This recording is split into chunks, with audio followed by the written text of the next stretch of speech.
Are you ready to change your life, but don't know how to start?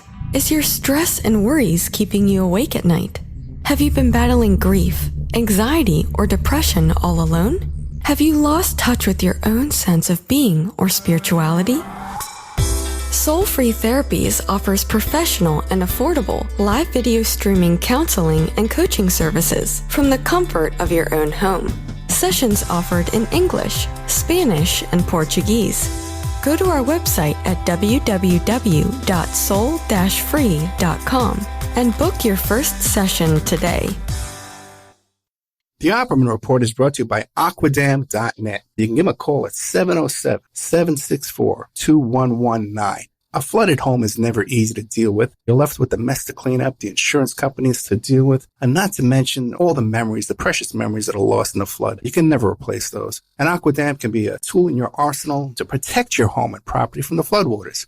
The cofferdam is filled with water to control water and is reusable as long as it's taken care of. It can protect your home or business from rising floodwaters like a dam, but without the beavers. It can also be used in construction. If you need an area to be dewatered, an Aquadam can do the job. An Aquadam was used at SeaWorld in Orlando for the Mako roller coaster ride during the coaster's construction by dewatering the work area. An Aquadam is now dewatering the work area at San Antonio SeaWorld for their newest roller coaster ride. An Aquadam has been used in many construction projects all around the U.S. and all around the world. Now give Aquadam a call, 707-764-2119. You can look them up online at aquadam.net. You can find them on Facebook at Aquadam Inc. You call them up, you email them, you tell them Ed Opperman sent you, and they're going to take 10% off the price. Aquadam.net, 707-764-2119.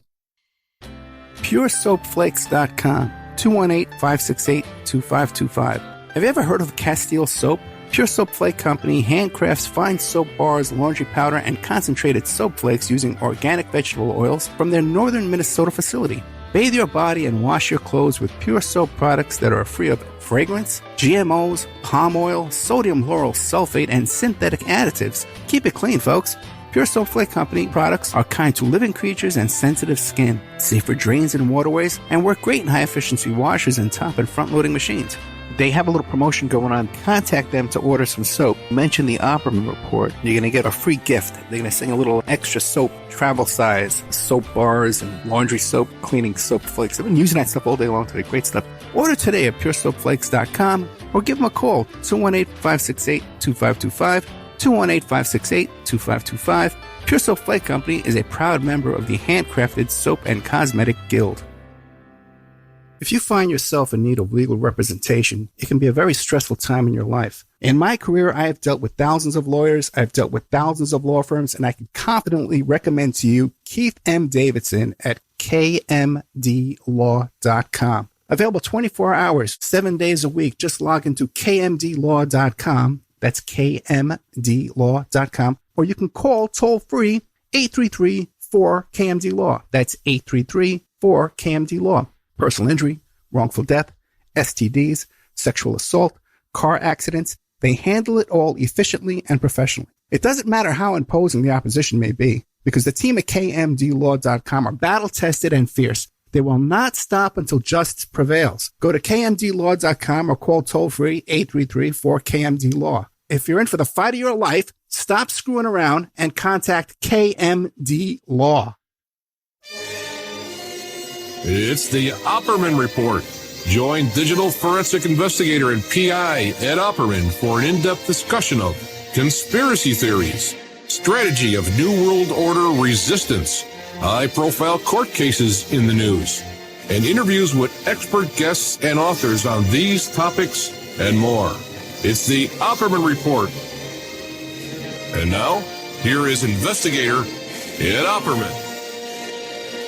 Okay, welcome to the Opperman Report. I'm your host, private investigator Ed Opperman. You can find me at Opperman Investigations and Digital Forensic Consulting through my website, emailrevealer.com, or you can contact me directly at oppermaninvestigations@gmail.com. If you like our show, be sure and check out our Patreon.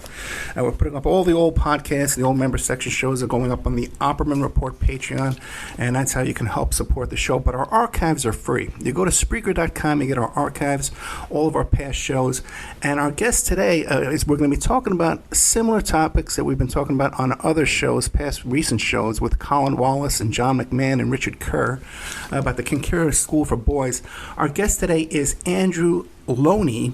You can find him at his website, andrewloney.co.uk. He's a literary agent and also an author of the book The Mountbattens, Their Lives and Loves. Mr. Lownie, are you there? I'm there. Good afternoon. Thank you so much. Tell us about yourself. Who is Andrew Lownie? Well, I've been an agent for the last 35 years. I run my own business, and I have about 200 authors, mainly history and biography. But I also, on the side, I write books, and generally tend to write biography. The first one was a biography of the Governor-General of Canada and a novelist called John Buchan. Then I did one about a spy called Guy Burgess, who was part of the Cambridge spy ring with Philby. And then last year, I did a book called The Mountbattens, Their Lives and Loves, just come out in paperback, which is the story of Edwina and Dickie Mountbatten, who were members of the British royal family. He's the uncle of Prince Philip, and probably the most distinguished member of the royal family in that he rose to be Viceroy of India and head of the defence forces here. So, and my next book is on the Duke of Windsor and Wallace Simpson. So I try and do the two things together. Yeah, I'm from the United States, and we know, especially myself, I have very little understanding of the royal family and all this stuff. Why is he called Lord Mountbatten? Is he part of the royal family? Yes, Mountbatten's great-grandmother was Queen Victoria, and he was her last godchild. So he's related both to the Queen and Prince Philip, because Mountbatten's sister Alice is the mother of Prince Philip. So Prince Philip was his nephew. He actually did a lot to bring him up when he was a young child. So he's pretty integrated into the royal family, and he was a senior figure. He knew everyone in the royal family from the Edward VIII, who was his best man when he got married in 1922, through the Queen, who he sort of advised when she came to power in 1952, right through to Prince Charles, who described him as his honorary grandfather. So he's a very crucial figure in the royal family, and you'll see him in The Crown. He's been played by Greg Wise and now by Charles Dance. What's so extraordinary is that given how important he is, people haven't really written about him much in the past. Now, there was something, too, I had heard about this previously, too, but there was a royal name change. What's the story behind that? Well, the story behind the royal name change is that the royal family was, until the First World War, the House of Saxe-Gothenburg. It was a German family. They came down through the Hanoverians, and Mountbatten was, in fact, his father was Prince Louis of Battenberg, German prince. But during the war here, there was a great anti-German feeling. We were fighting the Germans. And so the British royal family changed their name to Windsor, and the Mountbattens changed their name to Mountbatten. So Battenberg was just turned around a bit. And so his father became the Marquis of Milford Haven, his brother became the Earl of Medina, and Louis, as the younger son, became Lord Louis Mountbatten. And that's what he was known as most of his life, as Lord Louis. And the average person over there just accepted this and said, well, and they're just changing their names? Yeah, the royal family can do what they want, basically. They don't let us look at their papers, and they call the shots. So, yeah, it was all part of the branding. I mean, they were branding themselves even then. What's so fascinating is that when Prince Philip wanted to marry the Queen, Mountbatten was very much behind that. We'll probably come to that later, but Mountbatten was very keen to make him appear very British, because Philip actually had several sisters married to Nazi officers, and that didn't look too good just after the war. Yeah, fascinating. We don't hear that history over here very much. And what about did he have a relationship with Prince Andrew? We hear a lot about Prince Andrew here with his connections to Jeffrey Epstein. Any relationship with Andrew? Well, Prince Andrew is his great nephew, and I don't think he was as close to Prince Andrew as he was clearly to Prince Charles. But, Prince Andrew, who you probably know a lot about, with Jeffrey Epstein, in some ways is cut from the same cloth as his great uncle. And every time Prince Andrew appears in the news, it helps me with my book, because people, can see some parallels between the two, both involved in children being trafficked for sex. Well, tell us about that. What information do you have that connects him to trafficking children? Mountbatten? Yes. Well, Mountbatten was part of a sort of VIP sex abuse ring in Northern Ireland, which was operating from various country houses. The FBI even had a file on him. I mean, they set it up in 1943, and one of the first people he went to they picked up information from was a friend of the royal family called Lady Desaies, a newspaper columnist, and she talked about his perversion for young boys. And the extraordinary thing is that the Americans kept files on him, and indeed his wife, right through to the 1950s. I mean, when he was running our armed forces, he was heavily involved in NATO, and that was one of their worries. They were worried partly because of his very left-wing views and his association with known communists. His best friend and advisor was a communist, but also because he was potentially open to blackmail. In this country, it was illegal. It was a criminal offense to be homosexual until 1967, and until 2000, you couldn't serve in the armed forces if you were gay. So, I mean, he was risking a lot by having this double life. But there's plenty of evidence that I produce in my book for the bisexuality and indeed for the paedophilia, including interviewing two people who were abused by Mountbatten at his family home in Ireland at Classieborn. And these people are, I think, reputable witnesses.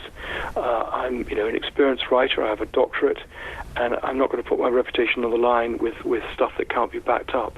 But these two people had enough evidence to persuade me that what they said was true. And I think what also persuades me is that the FBI files, as soon as I started asking for them, they were being destroyed after I asked for them. And when I began to ask for records from the British authorities, I discovered that game papers that they were due to release and promised to release, they suddenly reclassified. I asked the Garda, which is the Irish police, if I could have the logbooks for the visitors visiting Mountbatten in the August 1977 when these two boys were abused, and they refused to disclose them, saying they were part of a murder inquiry. Well, since Mountbatten wasn't murdered for 2 years, it's difficult to see how that could be the case. So it just, time and time again, you find doors are being closed, documents are being withdrawn or destroyed, valuable documents without anyone knowing. And you kind of wonder, why are they doing this if there's nothing to hide? Yeah, that is fascinating. Now, are you trying to say that these allegations were out there being circulated before his death? Yes, there have been rumours in various papers, both in Ireland and in Private Eye, which is a satirical magazine here. Indeed, after the famous book Spycatcher came out, a man called Norman Neild, who had been his driver during the Second World War and who now lived in New Zealand, came forward and produced a story for one of the papers out there, saying that he had been... Basically, he was driving him to take young boys who'd been procured when he was down during the war. He used brandy and lemonade to seduce the boys, who ranged in age from 8 to 12. And he once saw Lord Mountbatten in bed with a prostitute and 2 teenage girls. So there's quite a lot of evidence there. He talks about him being a friend of Coward, which he was, just being taken out to having young children brought to him. His bisexuality, we clearly need to separate the two, is actually quite well known. Though again, things were covered up, and no one talked about it. But I interviewed a man who was his driver in Malta in 1948, still alive in his 90s, and one of the first things that he was told to do by his commanding officer in the Navy was to find out where the male brothel was in Malta, because Mountbatten would want to go there.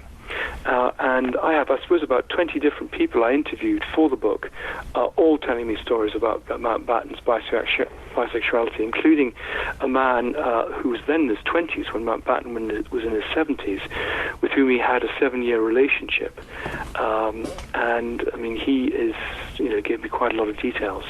But I even found, talking to my friends, a friend of mine from university whose father had been his aide-de-camp, has stories of rent boys being sent up to, in effect, NATO headquarters and Mountbatten's room. He was extraordinarily indiscreet and open about it, and he could easily have been blackmailed if this had been discovered. Indeed, I talked to some Russian intelligence officers, and they claimed that there was an agent in Britain called Admiral who was being blackmailed because of his homosexual experiences. And I found nothing to corroborate that, so I didn't put it in the book. But I think it's not impossible that Mountbatten was in a difficult position. And what is very interesting is that towards the end of his life, he actually became someone who didn't approve of nuclear weapons, and actually was picked up by the Campaign for Nuclear Disarmament as one of their poster boys. So, I mean, there are a lot of questions still to be asked, but difficult to establish because no one will talk and all the papers are closed. Yeah, and they're destroying everything left and right. What about his wife? What was her reputation? Well, Edwina Mountbatten, his wife, was an extraordinary woman, way ahead of her time. She was highly attractive. She was the richest heiress in the world when she got married to Mountbatten in 1922. She inherited something like $400 million at that when she got married. Huge houses. She could basically do what she wanted, and it very much supported his career. But she had nothing really to do. There was no purpose to her. She just stayed at home and socialized and shopped. And so quite quickly after they got married, she began to have affairs. Now, I found 16 lovers. I think there were supposed to be more than that. And the result was that she got into the papers. There were divorce cases. She was an embarrassment to him because of his involvement with the royal family. She was an embarrassment to his naval career. And eventually in 1931, they agreed that that was fine. They'd have an open marriage, but that she would have to be much more discreet. And from that point onwards, she began traveling. She crossed South America by horseback, the Middle East. She camped out. She went across Southeast Asia. She was the first woman to go down the Great China Road. Very intrepid traveler. And then during the war, she suddenly found a purpose in life. She began to work for war charities and save the children. And she became this great humanitarian and rose to the top of the organizations in which she served. And then later in life, after the war, she toured the world, working to alleviate suffering, particularly among children. So they were a pretty remarkable couple. And of course, he went on to have this glittering naval career, the youngest admiral since Nelson.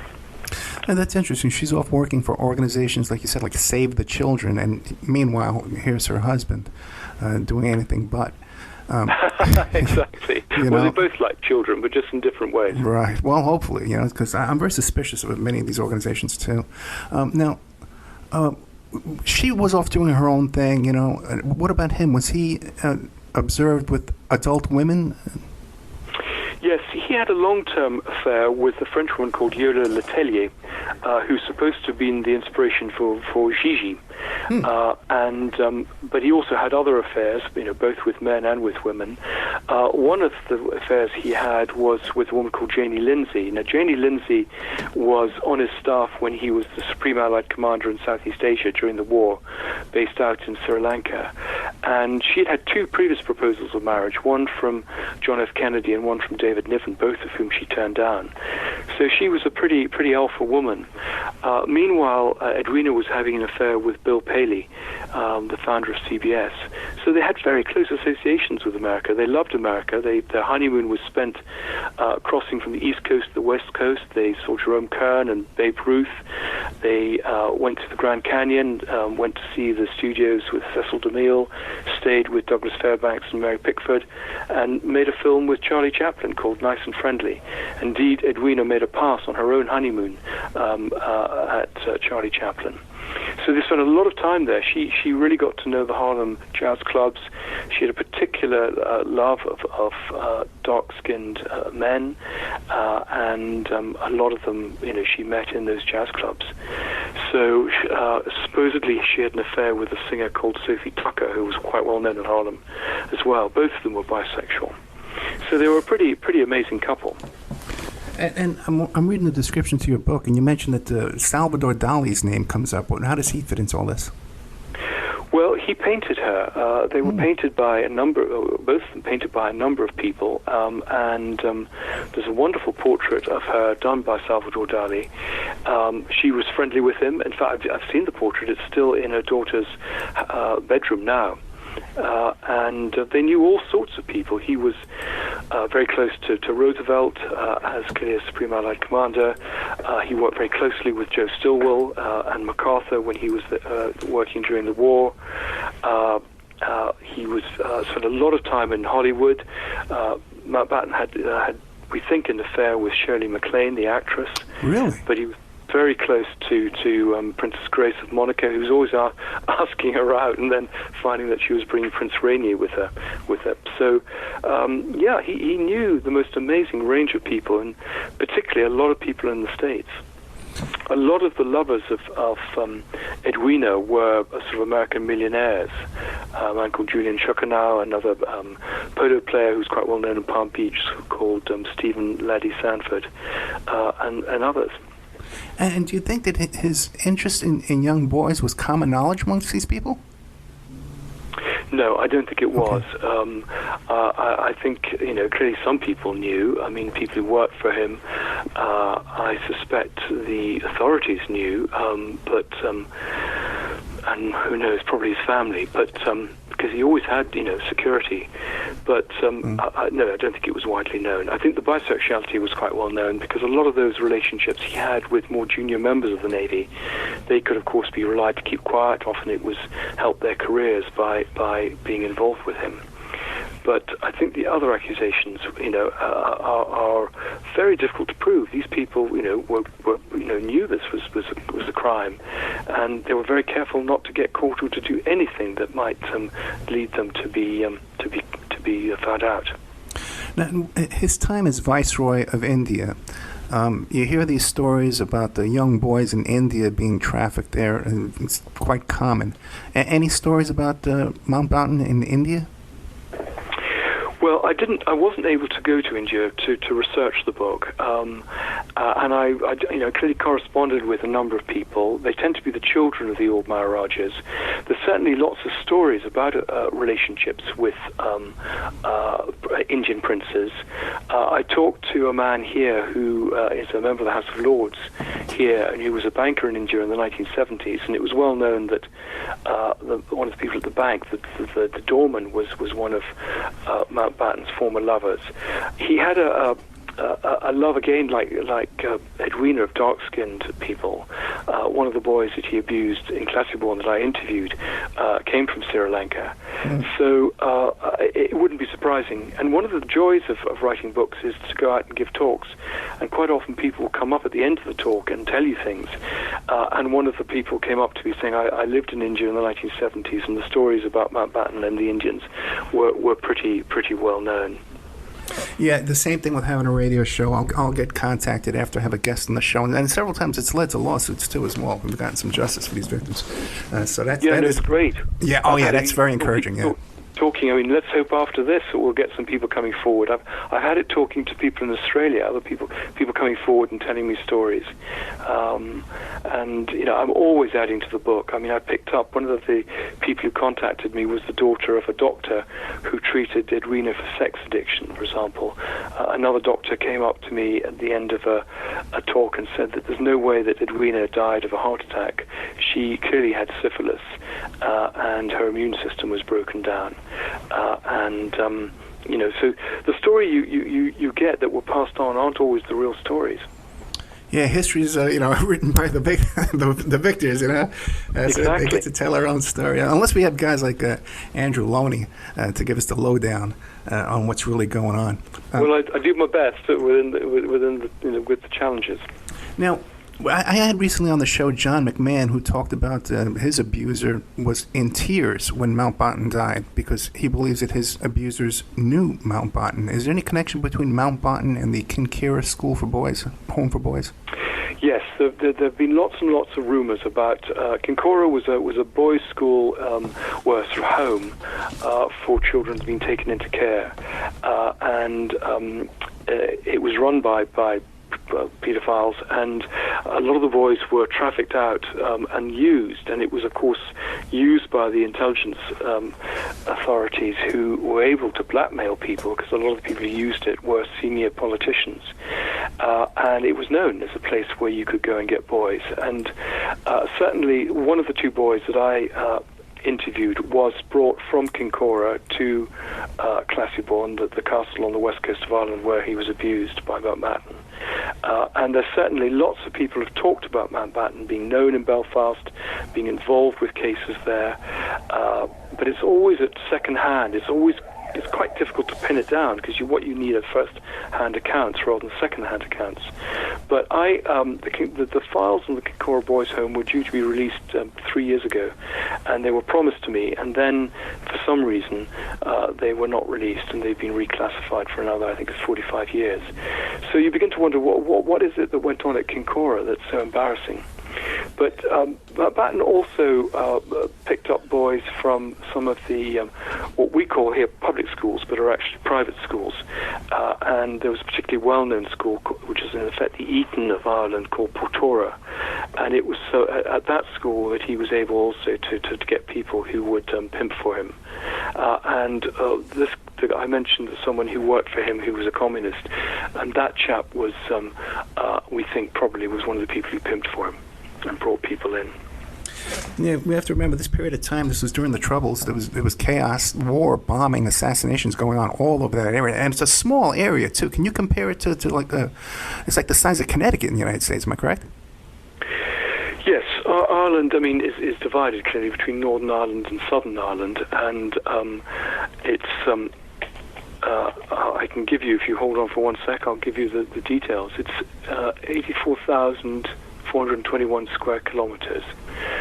So it's pretty small, absolutely. Compared to the States, I've got a thing here. You probably know it. It's about the size of Indiana. So can you imagine, with the amount of assassinations, kidnapping going on, bombing every day going on in such a small area? Amongst a small population. Well, also, it was all happening. It wasn't happening in Dublin. It was happening in Northern Ireland. It was happening mainly in Belfast and one or two other areas. So in Southern Ireland, there wasn't much going on, which is where Mountbatten had his home. But it was very close to the border, though, right? Sorry? His home was very close to the border, wasn't it? Yes, it was. It was just across the border. So exactly, people could be brought to and fro, it was chaos, and of course there were very cynical things going on, trying to compromise politicians, members of the IRA, and others. I mean, there are rumors that the reason that Mountbatten was killed was nothing to do with him being a symbolic sort of figure, a member of the royal family and a member of the military. It was to do with his paedophile activities that the IRA, who, after all, could have killed him at any time over the previous 30 years, decided that, this was enough, and they went for him.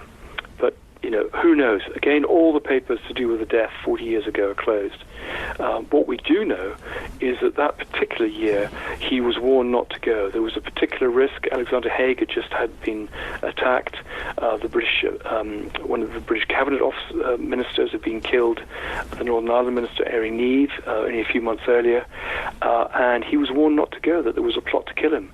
The previous year there had been an attempt to shoot him on his boat, and a bung in the boat. They found that they'd been loosened as if they wanted to plant a bomb. And yet, in an extraordinary, I don't know why, that particular year, 1979, they stopped his security. And one of the people that I talked to was a protection officer who did a security audit, and he reported back two things. One, that known IRA terrorists were in the area, which was suspicious, and the other was that his little boat that he went out to lifting lobsters and things, was not protected when it had been previously protected, and that made it very vulnerable. And instead of something being done, that man was sacked and sent to Hong Kong and told never to speak about these matters again. So Mountbatten really had no security in August 1979 when he was killed. He had two Irish policemen who weren't even on the boat, didn't search the boat. They just went along on the cliff top and watched them from the binoculars. it's a scandal. Whether it's a cock-up or conspiracy, I mean, one has to, it's difficult to imagine it could be a cock-up that's so bad. So you kind of wonder if it suited some people's purposes for him to die. And even others who wanted the secrets to go to his grave, their own implications, would look the other way. Now, there were two young men, relatives of his, on the boat with him. Any allegations that these were victims? Well, on the boat was his son-in-law, his daughter, his son-in-law's mother, twin grandsons, and a boy called Paul Maxwell.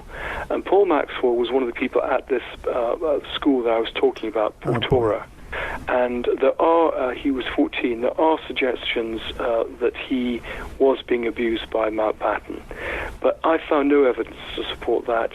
He was not living with Mountbatten, he was actually living at the family's home and was just a friend. So I found no evidence to support that he was being abused. And did that young man survive? No, he and one of the twin grandsons died, along with the old lady. So, really sad, and they were, all of them, terribly badly injured. You mentioned a couple of times these files that you want to obtain, and they're being kept from you. What do you expect to find in these files and these records? Well, I think if one got the car logs for Class You Born for August 1977, you'd see who visited, and that would quite be interested. You get the vehicle number plates. You could, difficult at this length of time, but you might be able to trace who those people were. And, if it, for example, some of the people who come under suspicion of being traffickers, own those cars, then that would be evidence. There are visitors' books for some of these country houses, which again are closed. But again, it would be interesting to see if there were some, people there. The fact that they met together, known paedophiles. I've certainly seen one house which isn't that far away. The visitors' book. I actually talked to the butler who'd been there in the 1950s, and I saw the book and I photographed it, and it's clear that a lot of these paedophiles were there, so they knew each other, and that's kind of suspicious. The Kincora Boys' Home, if we could see, we don't know what's in the files, but there are literally dozens of these files relating often to cases that were brought by boys who were there and tried to raise the issue with the authorities. But I suspect there would be reports of investigations because of the complaints. Who knows? But if there's nothing to worry about, then why shut down these files? There's no reason to do so. And is there available a concrete list of all the boys who passed through those homes? No, not that I'm aware of. A lot of things get destroyed. I don't think it's as organized as that. There should be. Yeah. And I've certainly advertised in the papers for people to come forward who were in those homes without mentioning anything about abuse. And some people have come forward. The people who've come forward to me are people who have reported their abuse already. But I suspect, like John McMahon, they were, and indeed when you spoke to Richard Kerr, they were embarrassed. Their families would be shocked if they knew what went on. They blamed themselves. And so I think a lot of these people, and they're so traumatized, they're scared of what the authorities can do, they keep quiet. They're not going to talk to anyone. And that was one of the reasons, unfortunately, why the two people who I have in my book, I couldn't give their real names. For example, people wanted to make a television program based on my book, and they wanted them to be interviewed, and they refused to do so. And I keep in touch with both of them. They both drink heavily. They are both still, 40 years later, heavily traumatized by their experiences. Yeah, I have clients that we've actually we have an attorney on retainer. We've signed a retainer agreement, and they don't want to cooperate with the lawsuits because it is so traumatizing. They don't want to spend that day talking about it. Just even phone calls with me, phone calls with the lawyer. It's horrifically traumatizing. So you can just imagine, especially the younger, and then the same sex rape has that stigma too as well with many young men. Let's take a little commercial break. We're here, very difficult topic. We're talking to Andrew Lownie. He's the author of the book, The Mountbattens, Their Lives and Loves. Very interesting character, this Dickie Mountbatten. By the way, Dickie's just a weird nickname they just gave him, right? His real name is Lewis. It has nothing to do with Richard or anything like that. Exactly, no. That's quite common in Britain. Often you have a nickname that has nothing to do with your name. Okay. He was going to be called Nicky. His second name was Nicholas, but there were too many Nickies in the family, so they called him Dickie. And he was always known as Tricky Dickie, because he was not always a very straightforward person. Dickie Mountbatten. The Mountbattens, we're talking about their lives and loves. We'll be right back with more of Andrew Lownie after these messages. And now a word from our sponsors. Have you ever thought about opening your own mobile cart or kiosk business? Maybe the facility you manage could establish new revenue by adding coffee, food, or retail services. Cart King International can be the answer to your needs. Cart King is a North American designer and manufacturer of the finest mobile coffee, food, and retail carts and kiosks. Cart King has been working with clients and corporations across North America for 20 years, providing innovative designs, custom manufacturing, and timely delivery. Carts and kiosks are fun, and so are the dozens of designs on our website. Please visit us today at www.cart-king.com or just call us at 1-877-986-7771 and get your sales rolling.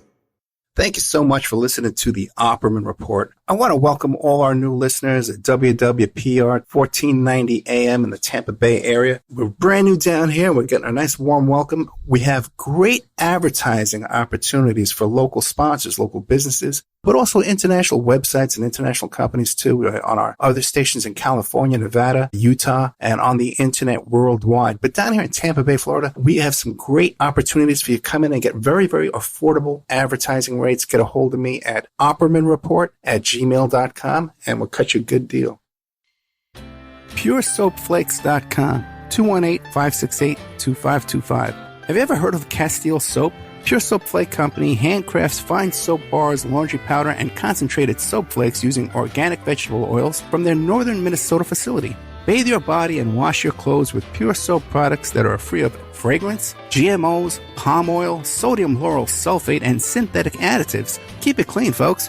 Pure Soap Flake Company products are kind to living creatures and sensitive skin, safe for drains and waterways, and work great in high-efficiency washers and top and front-loading machines. They have a little promotion going on. Contact them to order some soap. Mention the Opperman Report. You're going to get a free gift. They're going to send a little extra soap, travel size, soap bars and laundry soap, cleaning soap flakes. I've been using that stuff all day long today. Great stuff. Order today at puresoapflakes.com or give them a call, 218-568-2525, 218-568-2525. Pure Soap Flake Company is a proud member of the Handcrafted Soap and Cosmetic Guild. The Opperman Report is brought to you by Aquadam.net. You can give them a call at 707-764-2119. A flooded home is never easy to deal with. You're left with the mess to clean up, the insurance companies to deal with, and not to mention all the memories, the precious memories that are lost in the flood. You can never replace those. And Aquadam can be a tool in your arsenal to protect your home and property from the floodwaters.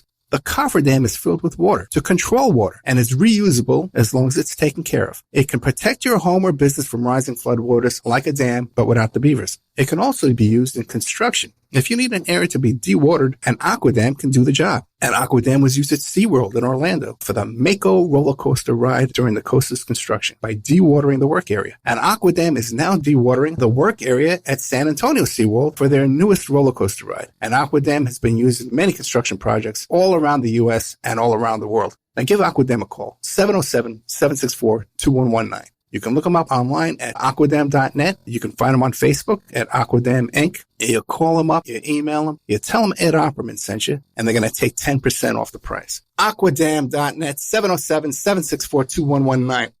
It's the Opperman Report. And now, here is investigator Ed Opperman. Okay, welcome back to the Opperman Report. I'm your host, private investigator Ed Opperman. We're here today with Andrew Lownie. You can find him at his website, andrewloney.co.uk. He's a literary agent and an author, highly respected, wrote for the Times, for the Wall Street Journal, very well-respected author and researcher, investigator. Mr. Lownie, I met you through Richard Kerr, who came on my show a couple of times, and he's put me in touch with a bunch of people around this topic. Now, I'm sure you're familiar with Richard Kerr's story about having been trafficked to Roy Cohn. Now, did you look into that story? No, I didn't, because clearly I've been writing about Mountbatten, and I only really came across the whole story of sex abuse because of writing about Mountbatten. Indeed, I'd never had any interest in the subject before. I was driven by my biographical interest. I'm aware of what he said. I've seen some of the pictures, and it's interesting that there is this American connection, but there was no connection between Mountbatten and Roy Cohn. Now, when you went to go about deciding to write a book on the Mountbattens, were you familiar with these allegations? No, I had no idea. Amazing. It was only really when I'd heard stories, but I didn't believe them. And it was only when I found the FBI file with information, and I began to dig a bit deeper and talk to people and find other accounts that I began to realize that there was something here. The previous books had all dismissed even the suggestion that he was gay, and I'd assumed that they had done their due diligence and that was true. But it's, I think, clear that not only was he bisexual, but he was a pedophile. One thing I did find in the archives, which had been his archives, which had been heavily weeded, was a letter to a man called Frederick Lawrence Long. Now, Frederick Lawrence Long was a minister who married him in 1922, and he'd been a private tutor to him in 1914 when Mountbatten was 14. Now, the fact that he married him would suggest that the two remained in touch, and there should have been correspondence between them. Mountbatten kept literally every letter, every sales receipt, you name it. I mean, there are literally tens of thousands of bits of paper in this archive. And yet there was nothing relating to Frederick Lawrence Long, except for one letter which I found. And I'll read out a bit of it to you. As you know, there is only one Dick in the world for me, and there never will be anyone before or anywhere near him in my affections. It is hardly necessary for me to add that I would give anything to wipe the floor with you. God bless you for the time of happiness we have had together. Now, that's not the sort of letter that you should be writing to a teenager, particularly in a position of trust like a teacher. And are there other letters like that which have been destroyed or not been released to the archives? One just has to wonder. But if Mountbatten was abused himself as a child, that would explain perhaps the fact that he was an abuser himself later in life. Just fascinating that this letter exists and it's not out there more. Now, were you hesitant when you ran across this information? Go ahead.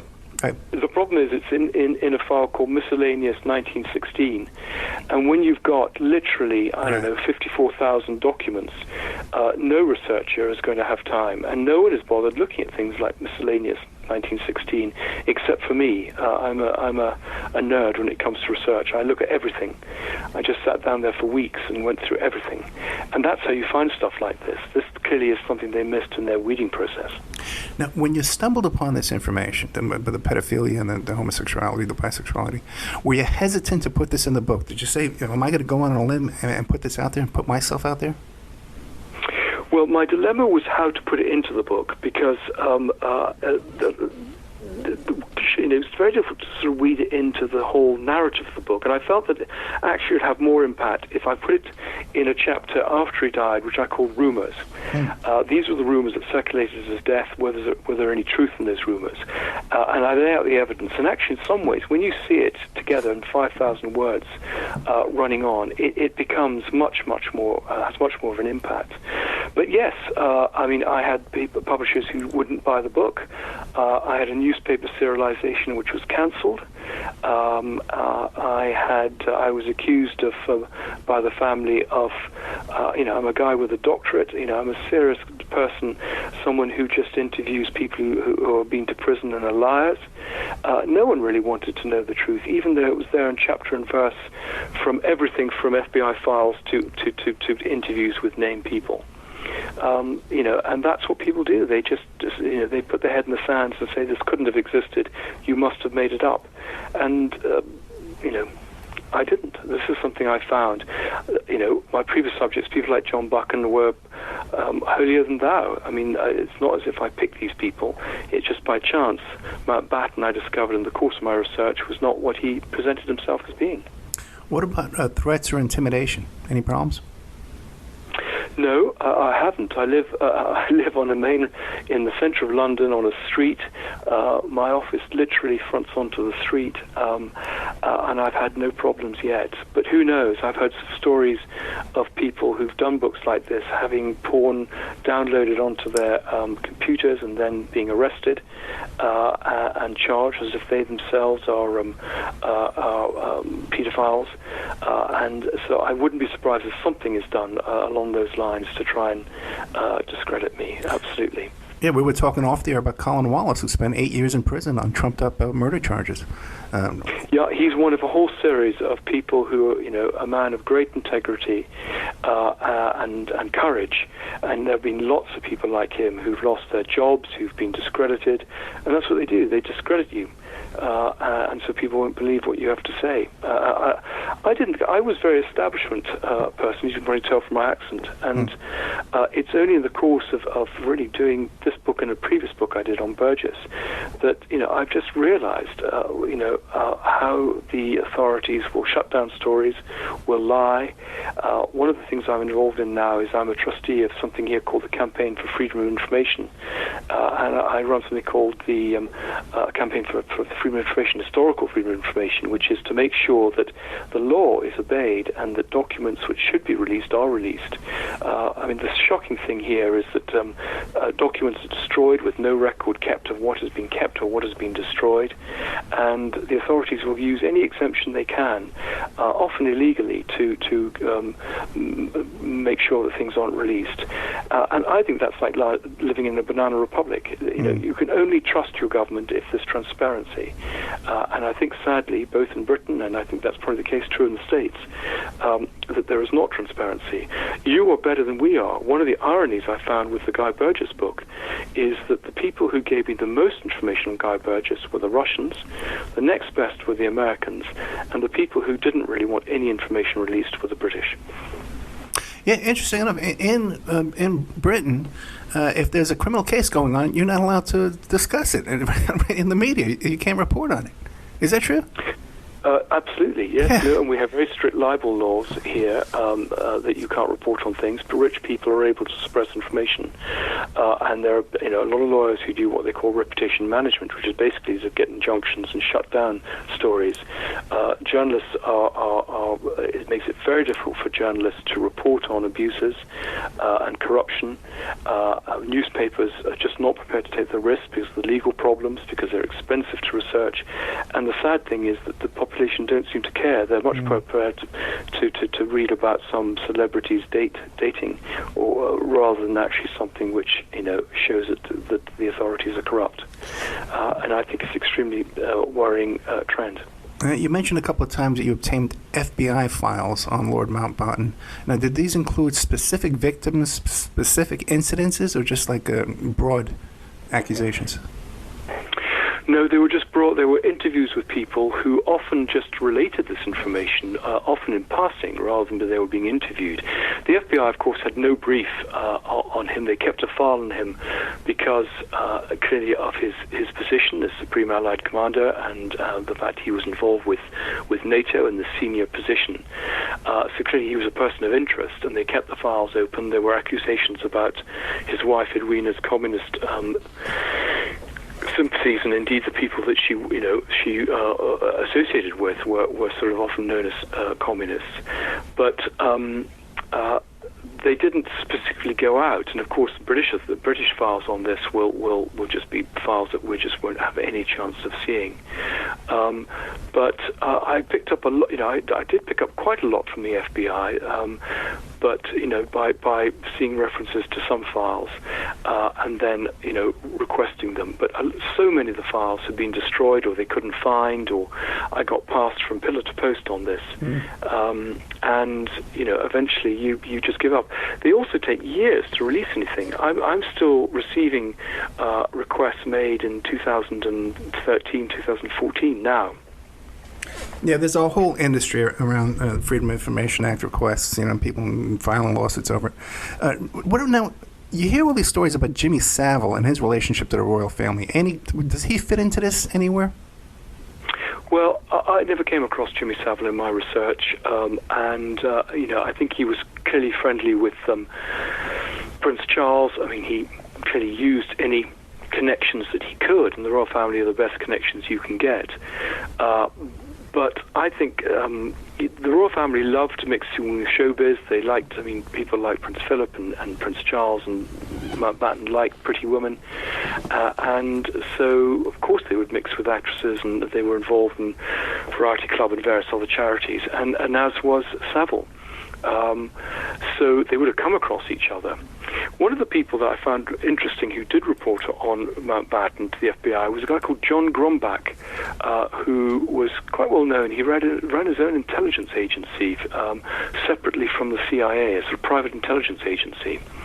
And he had various informers out picking up things on Mountbatten, reporting back. But nothing's ever been written about Grombach, who is, or very little, who I think he was a brigadier general in the New York National Guard, and he had extremely good sources. He'd been at West Point in 1923, and he just had the most amazing sources around the world, and he was one of the people who reported on Mountbatten. Fascinating. So, Mr. Lownie, is there any facts about Mountbatten you want the audience to know that I failed to ask you? No, it's been a great interview. You're clearly very good at your job. If they want to read more, the book, The Mountbattens, Their Lives and Loves, hasn't been published in the States yet, but I think it's been a bestseller here in Britain, and I think they can probably get copies if they order online. I hope it'll be available in the States soon. There's a program made on Mountbatten by the Smithsonian Channel only recently. There's one about to go out here in Britain in a couple of weeks' time. So there's a lot of interest in him, and they are the most fascinating couple who would make a great Netflix. But the file is open, and I'm always happy to hear from people if they've got some more information to add. Yeah, the book is available on Amazon.com. I can see it right now. It's available there for purchase. And what are you working on next? Well, I'm doing a book which, again, is a royal family and a strong American theme. It's on the Duke and Duchess of Windsor, Edward VIII, and his exile. Lots of stuff in America. He spent a lot of time in Palm Beach and New York.